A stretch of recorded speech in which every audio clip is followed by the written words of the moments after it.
दोस्तों, आज हम इंडियन रिलीजन के बारे में पढ़ेंगे। इंडिया में बहुत सारे रिलीजन हैं, Hinduism, Jainism, Christianity, Buddhism, Sikhism, Islam. तो रिलीजन को पढ़ना इतना ज़रूरी क्यों है? क्योंकि रिलीजन है जो इंसान में मोरालिटी और एथिक्स को डालता है। वो बताता है कि आपको कैसे जीना है। वो आपके लिए एक सेट ऑफ रूल्स बनाता है जिन्हें आपको फॉलो करना होता है अगर आप किसी पर्टिकुलर रिलीजन को मानते हैं तो।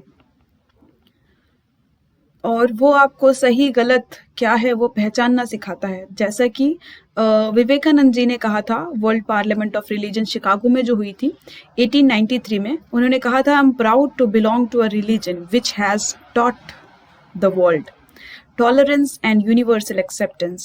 We believe not only in universal tolerance but we accept all religion as true. तो मुझे गर्व है कि मैं उस धर्म से हूँ जिसने हमें सिखाया है कि आपको दुनिया के सारे धर्मों को अपनाना चाहिए और उनकी इज्जत करनी चाहिए, एक्सेप्ट करना चाहिए। तो धर्म है जो आपको सिखा रहा है इस वजह से। और अगर इसे सही तरीके से लिया जाए तो ये आपको कुछ सही भी सिखाता है, और गलत तरीके से लिया जाए तो ये आपको गलत भी सिखाता है। जैसे कि आप इस्लामिक टेररिज्म को समझ सकते हैं, पढ़ा होगा आपने, सुना होगा। तो सबसे पहले हिंदुइज्म। तो हिंदू क्या है? हिंदू वो लोग हैं, एक ज्योग्राफिकल एरिया है, इंडस रिवर, रिवर सिंधु के आसपास जो लोग रहते हैं उन्हें हिंदू कहा जाता है। तो हिंदू में बहुत सारे सेक्ट हैं, बहुत सारे कल्ट हैं। कुछ लोग किसी भगवान को मानते हैं। ऐसा कहते हैं कि हिंदुइज्म में सिर्फ 33 करोड़ देवता हैं। तो बहुत सारे सेक्ट हैं, बहुत सारे कल्ट हैं, और हर भगवान को मानने का अलग अलग तरीका है और लोग उसे फॉलो करते चले आ रहे हैं। तो जो हिंदुइज्म है वो अपने प्रिंसिपल प्री वैदिक एरा से लेता है, वैदिक रिलीजियस फिलॉसफी से लेता है। मतलब जो वेद हुए हैं आपके, ऋग्वेद, यजुर्वेद, सामवेद, अथर्ववेद, यहाँ से इसके प्रिंसिपल आते हैं। और ये जो वेद हैं वो सेज ने लिखे थे, जो साधु संत हुआ करते थे उस टाइम पर, उन्होंने लिखे हैं। तो ये उपनिषद भी हुए हैं, वेद हैं, उपनिषद हैं, आरंक्यास हैं, ब्रह्मनाज हैं, काफी सारी चीजें हैं, वेदांतास भी हैं। तो उपनिषद जो है वो आपको बताता है कि इंसान की लाइफ में 4 स्टेजेस होती हैं। पहला है ब्रह्मचारी, मतलब आपको जब स्टूडेंट रहना है तो आपको सेलिब्रेट रहना है, तो आप पहले सेलिब्रेट स्टूडेंट रहेंगे। उसके बाद आप शादी करेंगे, गृहस्थ हो जाएंगे, एक हाउस होल्डर की तरह रहेंगे। और उसके बाद जब आप थोड़े बुढ़े हो जाएंगे तो आप वनप्रस्थ हो जाएंगे, घर जंगल में जाकर रहेंगे, हर्मिट हो जाएंगे। और लास्ट स्टेज आती है सन्यासी। अब आपको सन्यास ले लेना है और मोक्ष प्राप्ति के लिए आपको कामना करनी है। इसके अंदर, हिंदुइज्म के अंदर मेन देखा जाए तो 4 सेक्ट हैं, ठीक है। तो पहला है वैष्णविज्म, वो लोग जो विष्णु भगवान को मानते हैं। तो इसकी जो शुरुआत हुई है 1st मिलेनियम BC में हुई थी, और इसमें बहुत सारे संप्रदाय हैं। तो जो कृष्ण को मानते हैं, कृष्णिज्म, भगवतिज्म भी कहा जाता है इसे। तो ये सब इसके सब स्कूल हैं और इसके अंदर ही आते हैं। राम को मानते हैं, कृष्ण को मानते हैं, विष्णु को मानते हैं, एक ही चीज है, एक ही के अवतार हैं, ये कहा जाता है, हम जानते हैं। दूसरा आ जाता है शैविज्म, ये भगवान शिव को मानते हैं, और इसका ओरिजिन वैष्णविज्म के पहले हुआ है, ऐसा कहा जाता है। और कब हुआ है? 2nd मिलेनियम BC के टाइम पर हुआ है। और ऐसा कहा जाता है कि वैदिक टाइम पे जो डीडी हुआ करते थे, रुद्र, ये उन्हीं का थोड़ा सा इम्प्रोवाइज्ड वर्जन है, मतलब उन्हीं को ही आप अब शिव कहते हैं, तो वही हैं ये, ऐसा कहा जाता है। तीसरा आ जाता है शक्तिज्म, इसमें देवी, गॉडेस को सुप्रीम मानते हैं, और बहुत सारे तंत्र मंत्र से इनको ज्यादा कनेक्ट किया जाता है। लास्ट आ जाता है समर्थिज्म, ये बेस्ड है पुराण की टीचिंग पर। पुराण जो आप पढ़ते हो उनकी टीचिंग क्या हुए हैं, तो वो ये उनको पुराण को मानते हैं, और ये डोमेस्टिक वर्शिप करते हैं 5 श्राइन की। 5 डीटीज हैं, शिवा, शक्ति, गणेश, विष्णु और सूर्य। और एक्सेप्ट करते हैं 2 कॉन्सेप्ट, मतलब ब्राह्मण में देखा जाए तो 2 तरीके के ब्राह्मण होते हैं, शगुन ब्राह्मण और निर्गुण ब्राह्मण। शगुन ब्राह्मण वो हैं जो मानते हैं कि भगवान एट्रीब्यूट के साथ है, मतलब वो जैसा हम समझ रहे हैं कि वो इंसान के जैसा दिखता है और उसमें थोड़ा सा गुस्सा आता है, कुछ आता है, जो भी है ऐसा कुछ। निर्गुण ब्राह्मण मतलब वो ना जैसे निराकार वो ऐसे कहते हैं, तो वो ऐसा मानते हैं निर्गुण ब्राह्मण की उसका कोई आकार नहीं है, कोई उसे देख नहीं सकता, कोई उसे, वो एकदम परम है, तो निर्गुण ब्राह्मण वैसे मानते हैं। मिडिवल पीरियड में धर्म मतलब जो भी रिलीजन में कुछ गड़बड़ियां हैं उनको ठीक करने के लिए कुछ मोमेंट्स हुए हैं मिडिवल पीरियड में। तो पहला आता है भक्ति मोमेंट। ये नदर्न इंडिया में स्टार्ट हुआ था, और जो आपके सारे पुराण हैं, जितने भी आपकी रिलीजन से रिलेटेड बुक्स हैं, वो संस्कृत में लिखी गई हैं। तो इस टाइम पर उन बुक्स को ट्रांसलेट किया गया वर्नेकुलर लैंग्वेजेस में, ताकि लोग इन टेक्स्ट को समझ सकें।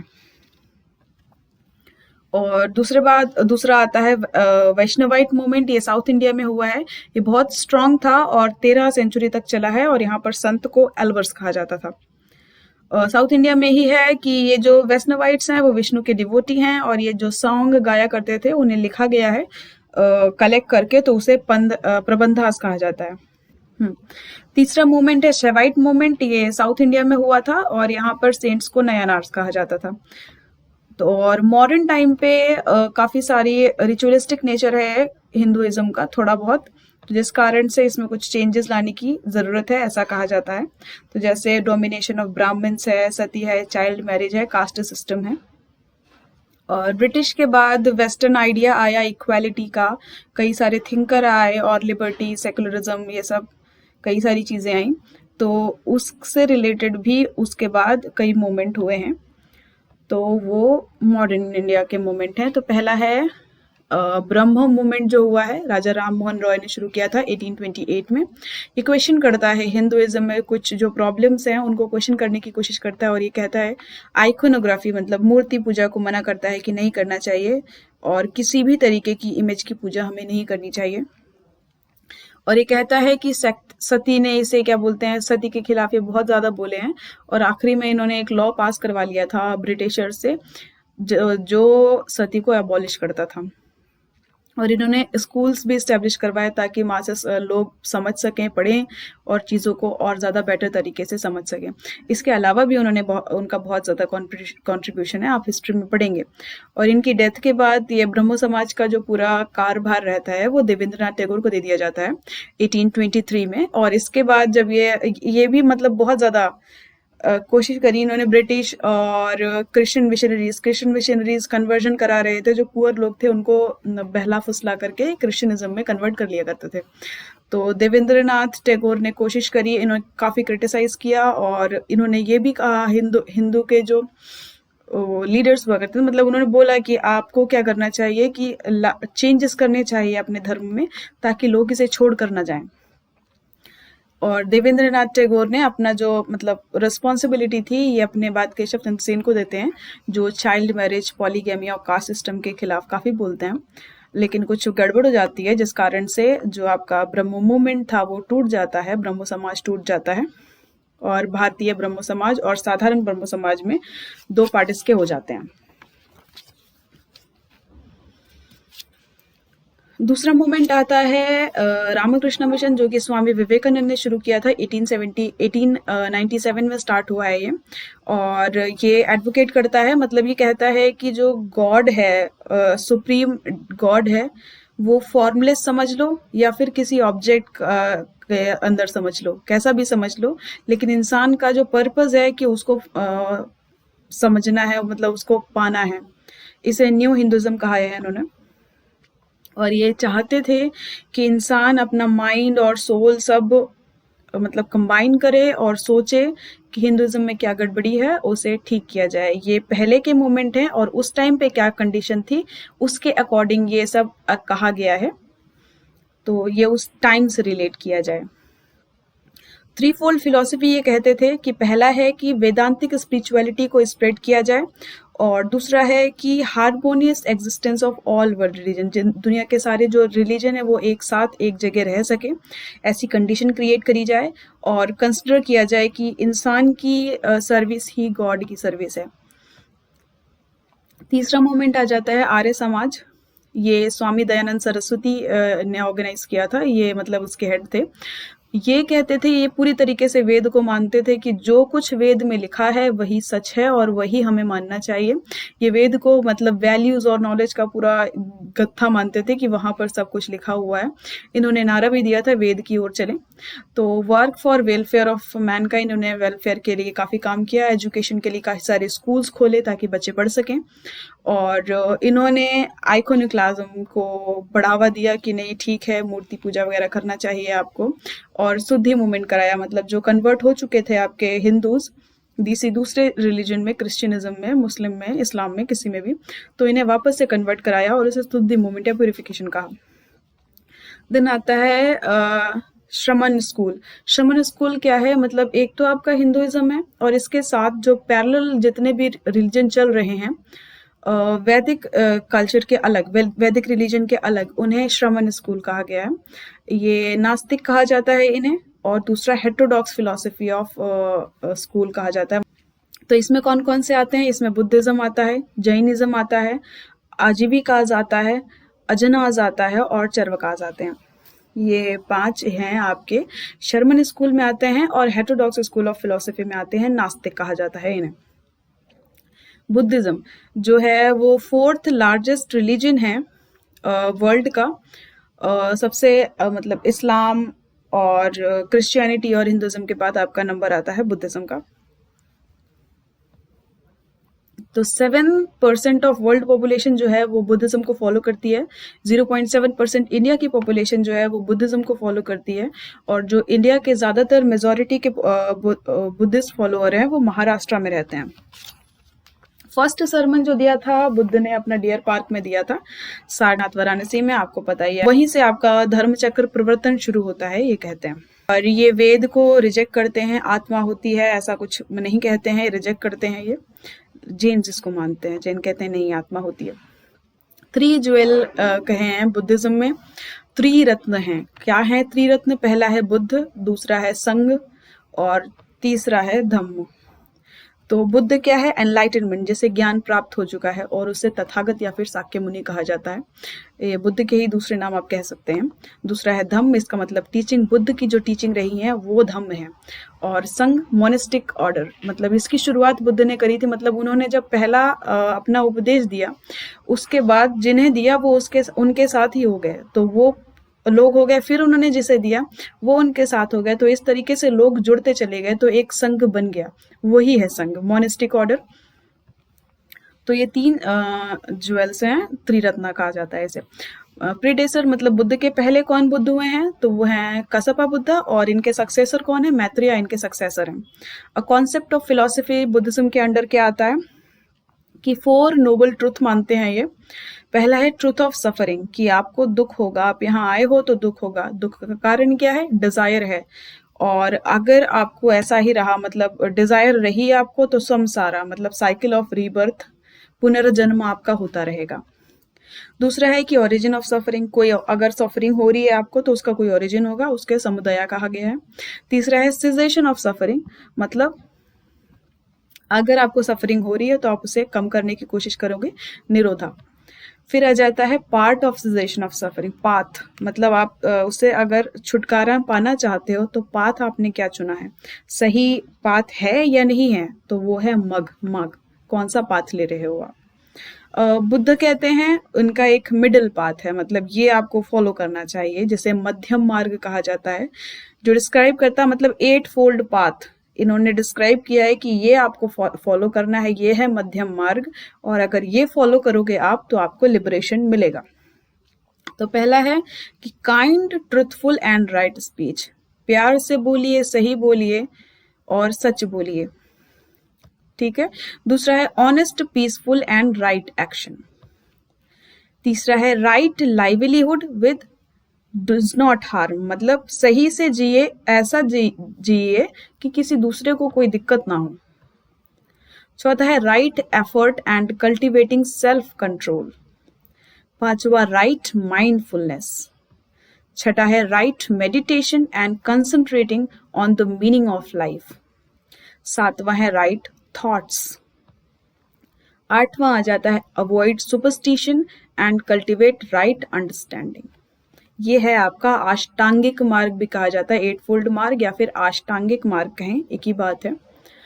तो महापरिनिर्वाणा, मतलब जब क्या बोलते हैं, बुद्ध की डेथ हो गई, उनको महापरिनिर्वाण मिल गया, तो उनकी टीचिंग्स को कंपाइल किया गया, लिखने की कोशिश करी गई और 4 काउंसिल हुए हैं एक के बाद एक, जिसमें 3 किताबें लिखी गई हैं जिन्हें त्रिपिटका कहा जाता है।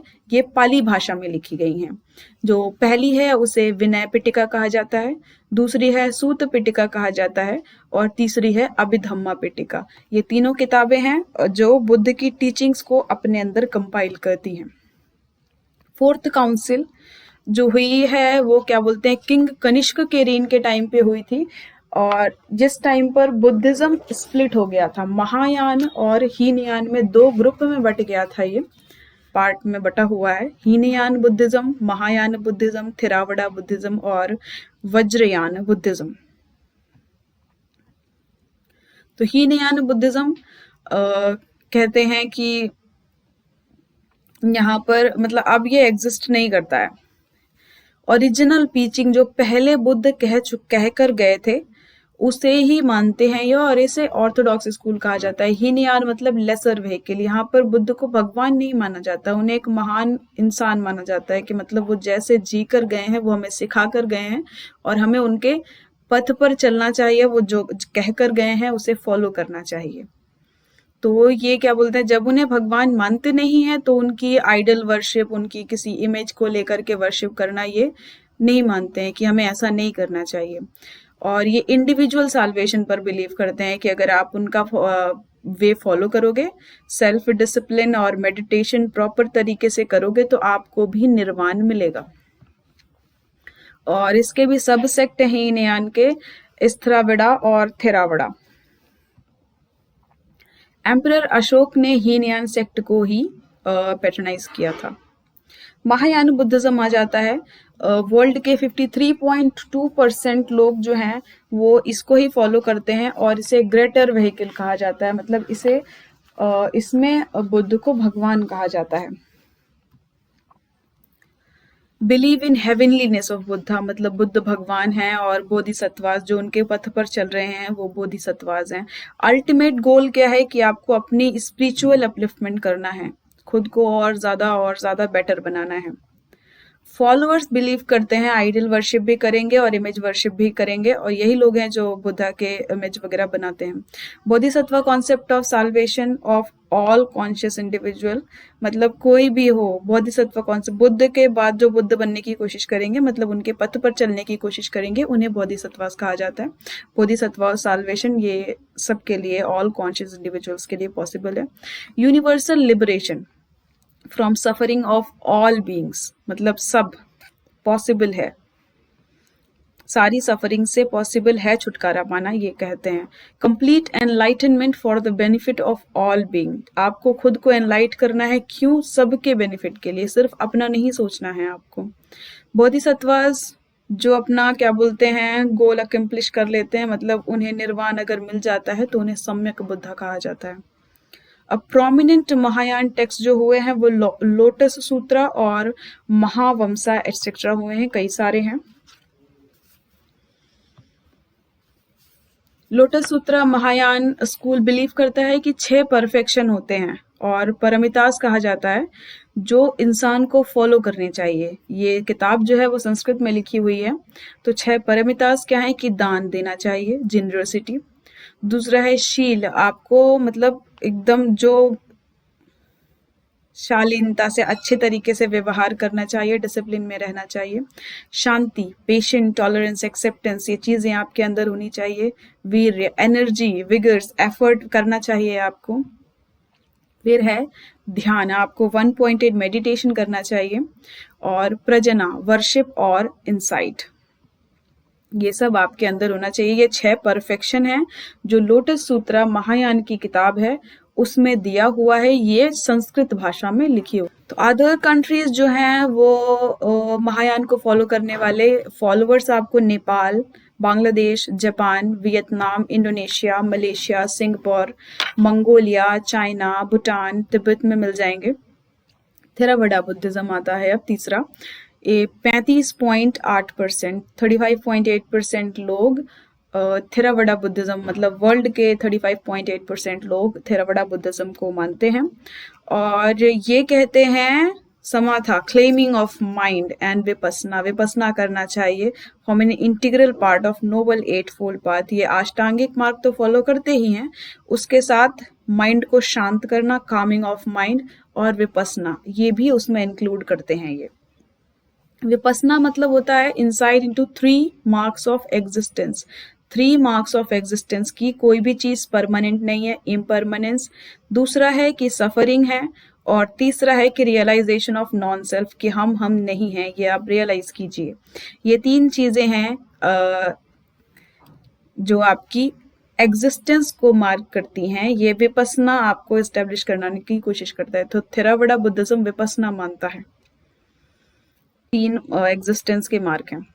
तो थेरावड़ा कंसेप्ट बिलीव करते हैं कि विभाजवड़ा, टीचिंग ऑफ एनालिसिस, जो आप एनालाइज कर रहे हो उस पर भरोसा करो।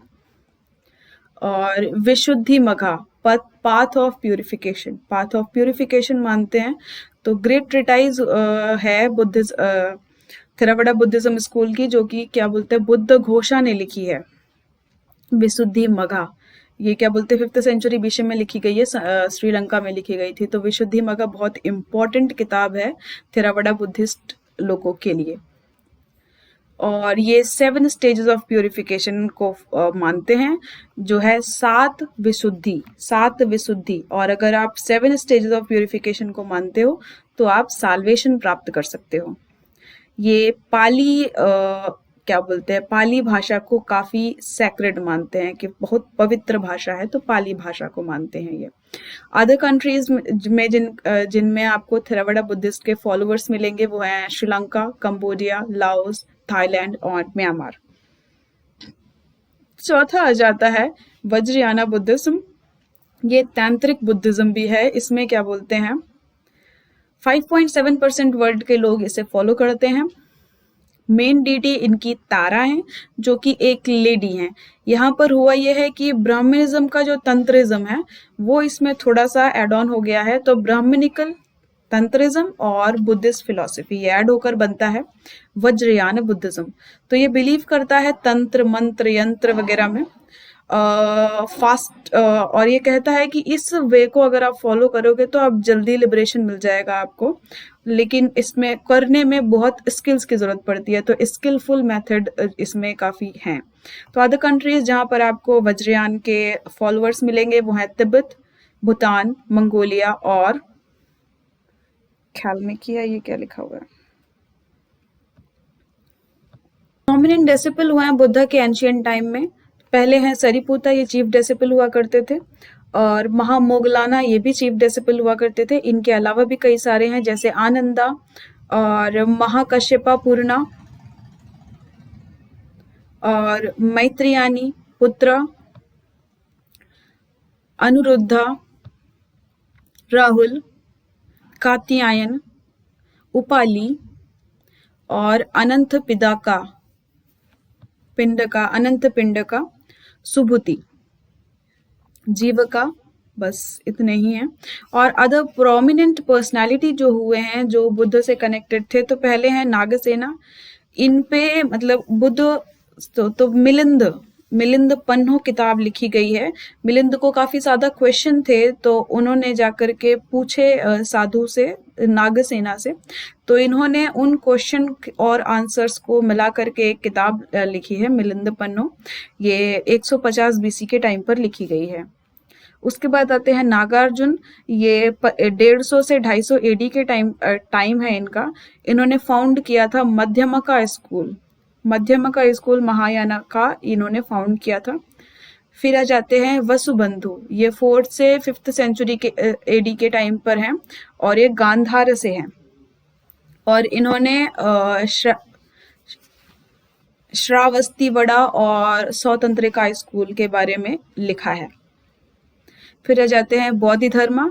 ये क्या बोलते हैं 5 से 6th सेंचुरी एडी के टाइम पर रहा करते थे, और इन्होंने बुद्धिज्म को ये चाइना लेकर गए हैं। फिर आ जाते हैं बुद्ध कोशा, ये 5th सेंचुरी के टाइम है और इंडियन थेरावड़ा बुद्धिज्म के कमेंटेटर थे ये। विशुद्धि मगा इन्होंने लिखी है, ये कमेंटेटर हैं और इन्होंने विशुद्धि मगा पाथ ऑफ प्यूरिफिकेशन लिखी है, ये किताब है एक। पद्म संभवा क्या बोलते हैं, 8th सेंचुरी के टाइम पे मॉन्क है ये और सेकंड बुद्धा कहा जाता है। तिब्बत और नेपाल और भूटान में, हिमालयन स्टेट और इंडिया में तो इन्हें पद्म संभवा को सेकंड बुद्धा कहा जाता है। इसके बाद आते हैं अतिशा, ये बंगाली बुद्धिस्ट रिलीजन लीडर समझ सकते हैं, ये मास्टर हुआ करते थे, मेजर फिगर, मतलब ये 11th सेंचुरी में बुद्धिज्म को स्प्रेड करने में, महायान और वज्रयान को स्प्रेड करने में एशिया में इनका काफी ज्यादा रोल है और ये बुद्धिस्ट थॉट को तिब्बत भी लेकर गए हैं।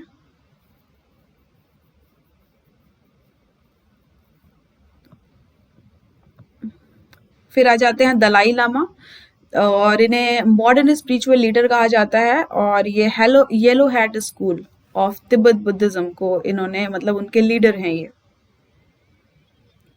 अब आ जाता है जैनिज्म। तो वर्ड जैन का मतलब होता है कॉन्करर, कॉन्करर मतलब जिसने विजय प्राप्त कर ली है।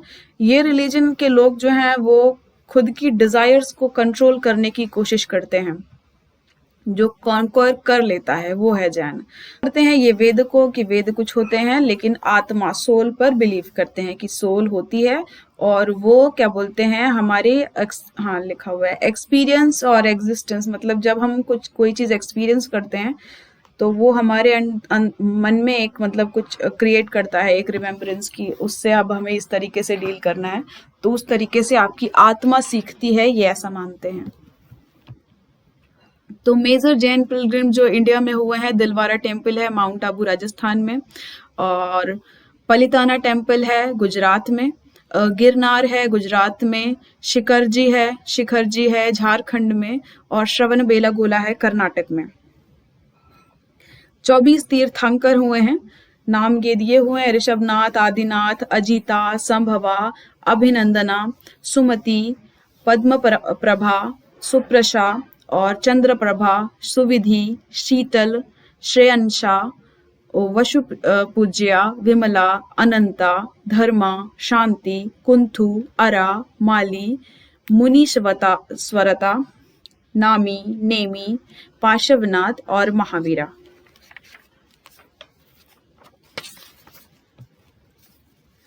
जैन टीचिंग और फिलॉसफी महावीर की क्या रही है? पहले बेसिक महावर्धमान के बारे में, तो प्रिंस वर्धमान थे ये, बॉर्न हुए कुंदल ग्राम में वैशाली के पास, जो कि मतलब राजा थे ये, इनके राजा के फादर थे, इनके राजा फादर थे सिद्धार्थ, और क्वीन का नाम था त्रिशाला। रूलर थे ये जंत्रिका क्लैन के, और 30 साल की एज में ये घर छोड़कर चले जाते हैं और उसके बाद इनकी एसेटिक लाइफ है।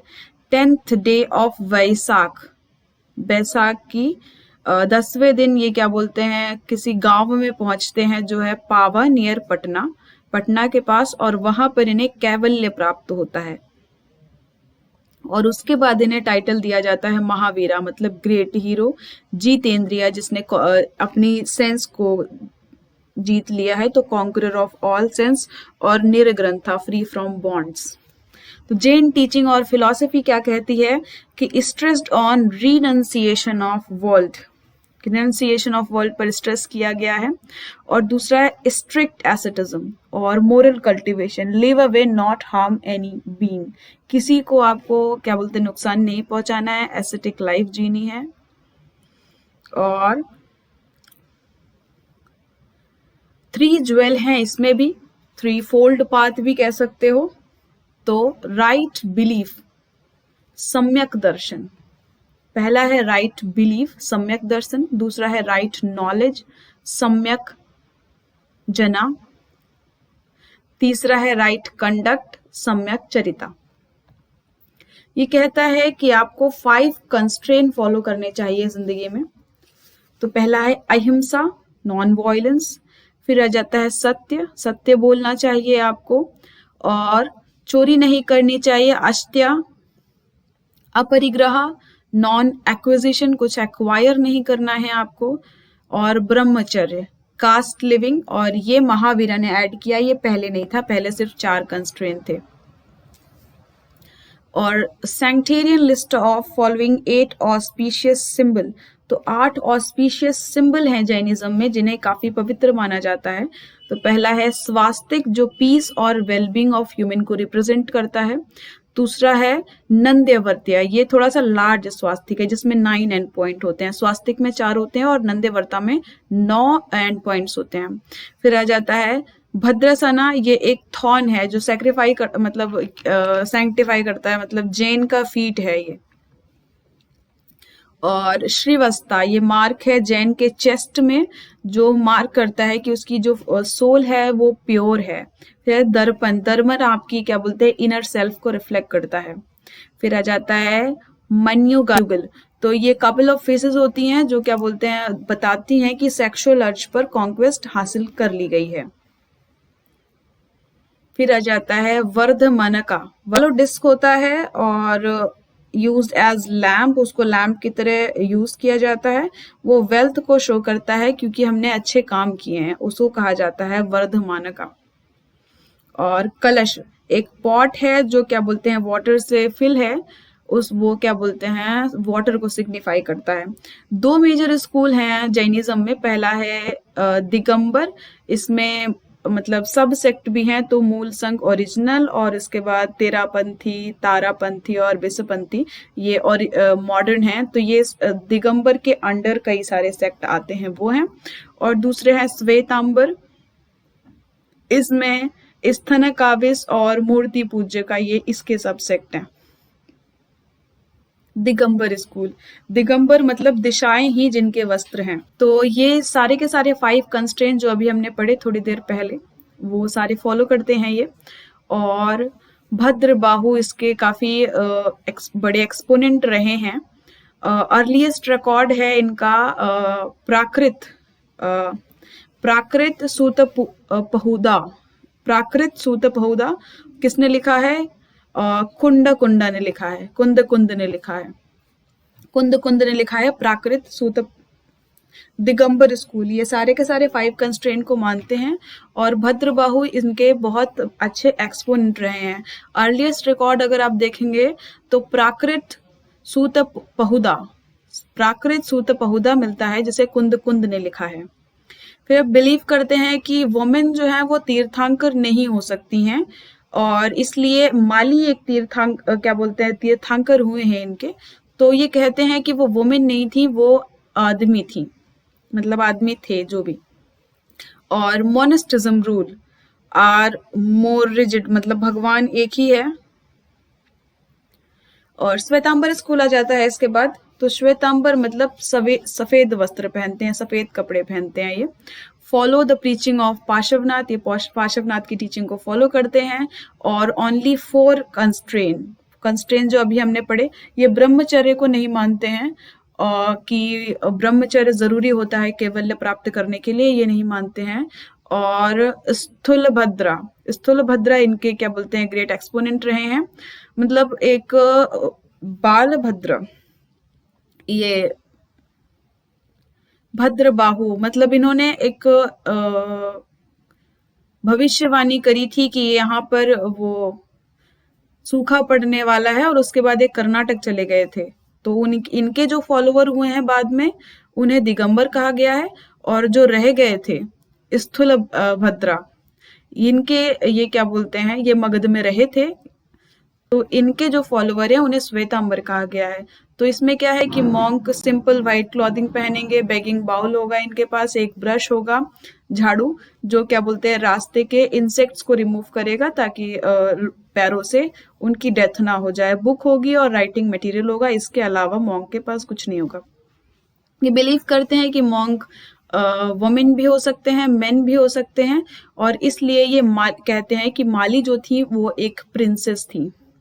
5 एटर्नल सब्सटेंस इन एग्जिस्टेंस, मतलब सोल है, जीव, मैटर, पुदगाला, और स्पेस, आकाशा, मोशन, धर्मा, रेस्ट, अधर्मा, और टाइम, काल। ये 5 इटर्नल सब्सटेंस ऑफ एग्जिस्टेंस के लिए ये 5 जरूरी हैं, ये मानते हैं। और 3 सबसेक्ट हैं इसके अंदर। स्थनकावेश ये बिलीव करते हैं कि सेंट की आइडियल की तरह प्रेइंग को, मतलब सेंट की प्रे करनी है आपको, आइडल की नहीं करनी है। और यहाँ पे जो सेंट होते हैं वो मुंह पट्टी पहनते हैं। स्थनकावेश के जो सेंट होते हैं वो मुंह पट्टी पहनते हैं। दूसरे हैं मूर्ति पूजका, तो मूर्ति पूजका को देरावासी भी कहा जाता है। ये आइडल ऑफ तीर्थंकर रखते हैं टेम्पल में और उनकी पूजा करते हैं, और यहाँ के सेंट जो है वो मुंह पट्टी नहीं पहनते हैं। तीसरे हैं तेरापंथी, ये सेंट की वर्शिप करते हैं और ये मुंह पट्टी पहनते हैं। अब हो गया आपका बुद्धिज्म, हो गया जैनिज्म, हो गया। तीसरा जो आपका धर्म आता है वो है आजीविका। ये अब खत्म हो चुका है, अब ये एग्जिस्ट नहीं करता है। इसे फाउंड किया था मक्खली घोषा ने 5th सेंचुरी BC के टाइम पर। इसे जो फॉलो करते हैं ये फॉलो करते हैं नियति को, फेट, डॉक्ट्रिन ऑफ नियति को मानते हैं, और डॉक्ट्रिन ऑफ एब्सोल्यूट डिटर्मिनिज्म कह सकते हैं, कि ये कहते हैं कि हम जो कुछ भी कर रहे हैं वो पहले से डिसाइड हो चुका है। There is no free will, हम अपनी इच्छा से कुछ नहीं कर सकते हैं। जो कुछ भी हो रहा है वो ही कॉस्मिक प्रिंसिपल है, और यहाँ पे कर्म का कोई भी मतलब नहीं है। जो पहले से डिसाइड है हम वही कर रहे हैं, तो हमारा कर्म और कुछ नहीं है। जो डिसाइडेड था हमने वही किया है, हमने अपना रोल किया है। हम सिर्फ कठपुतलियां हैं, आप ऐसा समझ सकते हैं। It is based on the theory of atom, ये थ्योरी ऑफ एटम पर बेस्ड है। बिलीव करता है कि हर चीज जो है वो एटम से बनी होती है, और सिंपल एस्थेटिक लाइफ जीने की बात करता है कि विदाउट क्लोथ और एनी मटेरियल पोजेशन, आप कपड़े ना पहने और कोई भी संसार से कोई मोह ना रखें। फिलॉसफी क्या है कि अपोज करते हैं कि बुद्धिज्म, जैनिज्म, और ये क्या बोलते हैं, एथिस्ट कहते हैं खुद को। ये रिजेक्ट करते हैं अथॉरिटी ऑफ वेद और बिलीव करते हैं कि सोल जैसा कुछ होता है। बिंदुसारा इसके फॉलोवर थे जो 4th सेंचुरी BCE के टाइम पर हुए हैं। और श्रावस्ती उत्तर प्रदेश में जो है वो आजीविका सेक्ट का सेंटर माना जाता था। अशोका के 7th पिलर का जो एडिक्ट है, रॉक एडिक्ट जो है, उसमें आपको आजीविका के मेंशन मिलते हैं कि हाँ आजीविका जैसा कुछ हुआ करता था। चौथा आ जाता है आपका अजनास। ये बिलीव करते हैं रेडिकल स्केप्टिसिज्म में, बिलीव करते हैं कि that it is impossible to attain knowledge about nature. हम नेचर के बारे में जान ही नहीं सकते हैं। अगर कुछ पॉसिबल भी है तो हम क्या करेंगे उसे जान करके, वो यूजलेस है। और अगर हम समझ नहीं सकते किसी चीज को तो अच्छा है कि हम कोशिश ना करें। इग्नोरेंस इज बेस्ट, ये कहते हैं कि नेचर को समझने की हमें कोशिश नहीं करनी चाहिए। फिर कहते हैं कि मेजर रिवाइवल ऑफ जैनिज्म।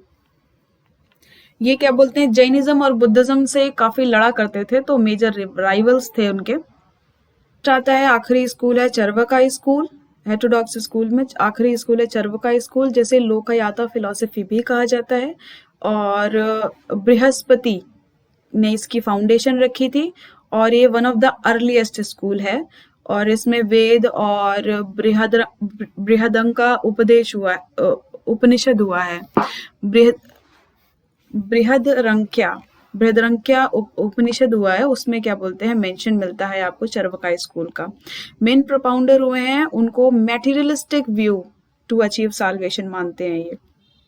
ये भगवान को वैसे कहा जाए तो नहीं मानते। तो दे कंप्लीट पूरी तरीके से कहते हैं कि यही दुनिया है, यही आपको जीना है, और मृत्यु हो जाती है तो आपका अंत हो जाता है। इसके बाहर कोई दूसरी दुनिया है ही नहीं। और ये कहते हैं कि कोई सुपरनैचुरल पावर, कोई डिवाइन एजेंट नहीं है, और अर्थ को रेगुलेट करने के लिए कोई नहीं है। और ये कहते हैं कि अचीव साल्वेशन, ऐसा कुछ नहीं है कि हमें साल्वेशन लेना है, और नहीं मानते हैं कि भगवान और गॉड जैसा कुछ होता है। और ये सिर्फ उन चीजों पर भरोसा करते हैं जिन्हें देखा जा सकता है, छुआ जा सकता है, एक्सपीरियंस किया जा सकता है ह्यूमन सेंस के द्वारा। तो ह्यूमन के सेंस के द्वारा 5 सेंस हैं, उनके द्वारा जिन चीजों को छुआ समझा जाना जा सकता है, ये सिर्फ उन्हीं चीजों पर भरोसा करते हैं। यह है चरवाका स्कूल आपका। मेन टीचिंग्स क्या है इनकी, कि अगेंस्ट गॉड है ये, देयर रिप्रेजेंटेटिव ऑन अर्थ, ये कहते हैं कि ना तो भगवान होता है और ना ही उसके रिप्रेजेंटेटिव अर्थ पर आते हैं। और ये कहते हैं कि प्रीस्टली क्लास जो है, ब्राह्मण्स जो हैं, उन्होंने फॉल्स रिचुअल बना रखे हैं ताकि दक्षिणा हासिल की जा सके अपने फॉलोअर्स से। अलग अलग चीजें, यज्ञ करवाओ, ये करवाओ, तो उससे दक्षिणा हासिल करी जा सके, ऐसा इसलिए बनाया गया है। Man is the centre of all activity, ये मानते हैं कि इंसान ही हर चीज का एक्टिविटी का सेंटर है और उसको हर चीज खुल के जीनी चाहिए। खाओ पियो मस्ती करो, ये कहते हैं। Eat drink and make merry. Do not consider ether, जो आपके पंचभूत हैं, 5 एसेंशियल एलिमेंट्स हैं, तो ये ईथर को कंसिडर नहीं करते हैं, फायर अर्थ वाटर और एयर को करते हैं। तो the materialistic philosophy dominated over idealistic one, तो मतलब ये मेटीरियलिस्टिक फिलॉसफी को मानते हैं, आइडियलिस्ट को नहीं मानते हैं।